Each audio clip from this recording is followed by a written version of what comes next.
ভুল, ক্ষমা আর সম্মান, আমরা কোন পথে যাচ্ছি?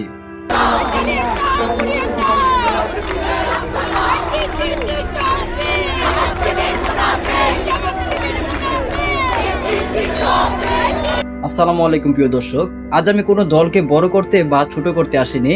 আজ আমি কথা বলতে এসেছি আমাদের সমাজের একটা অবস্থা নিয়ে।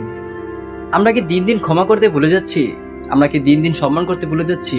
আজকের আলোচনা একটু মন দিয়ে শুনবেন। একজন রাজনৈতিক ব্যক্তিদের আইডি থেকে নারীদের নিয়ে একটি বিতর্কিত বার্তা ছড়িয়েছে। জামায়াতের আমির, তিনি তার আইডি থেকে নারীদের কাজকে পতিতালয়ের সাথে তুলনা করা হয়েছে। নারীরাও তার দিকে প্রতিবাদ জানিয়েছে।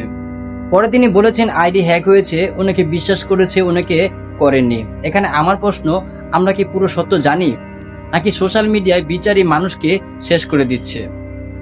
আজকাল ফেসবুকের একটা পোস্ট মানে রায় হয়ে যায়, মানুষ যাচাই না করেই আক্রমণ শুরু করে। কিন্তু মনে রাখবেন, সোশ্যাল মিডিয়ায় ফেক, এডিট, হ্যাক সবই সম্ভব।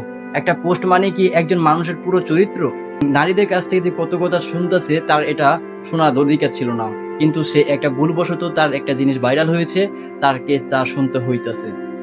সে যে কথাটা বলেছে যে নারীদের পতিতার সাথে তুলনা করা হয়েছে, এটা কিন্তু তার কথাটা বলা হয় নাই। যদি সে বলে থাকে, এখন আমরা কি তাকে ক্ষমা করতে পারি না? আমরা কি তাকে ক্ষমা দৃষ্টিতে দেখতে পারি না?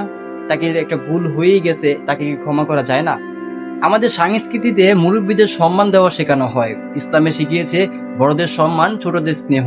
কেউ ভুল করলে সমালোচনা করা যায়, কিন্তু অপমান করা কি ঠিক?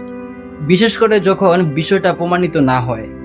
নারীরা আমাদের মা, বোন, কন্যা, তাদের সম্মানে কোনো আপোষ নেই। যদি কেউ সত্যি কষ্ট পেয়ে থাকে, তাদের অনুভূতিও গুরুত্বপূর্ণ। কিন্তু সম্মান রক্ষা করতে গিয়ে আমরা যেন নিজের সম্মান না হারাই। চিৎকার করে নয়, যুক্তি দিয়ে কথা বলা উচিত। ক্ষমা দুর্বলতা না, শক্তি। মানুষ ভুল করতেই পারে, নেতাও মানুষ, সাধারণ মানুষও মানুষ। ভুল স্বীকার করলে তাকে সুযোগ দেওয়া উচিত কিনা, সেটা আমাদের বিবেকের প্রশ্ন। আমি একজন সাধারণ নাগরিক হিসেবে বলছি, আমরা ঘৃণা ছড়ালে দেশ এগোয় না, আমরা সম্মান দিলে দেশ এগোয়। রাজনীতি থাকবে, মতভেদও থাকবে, কিন্তু মানবিকতা যেন না হারায়। শেষে একটা কথা বলি, ক্ষমা করলে আপনি ছোট হন না, বরং বড় হন।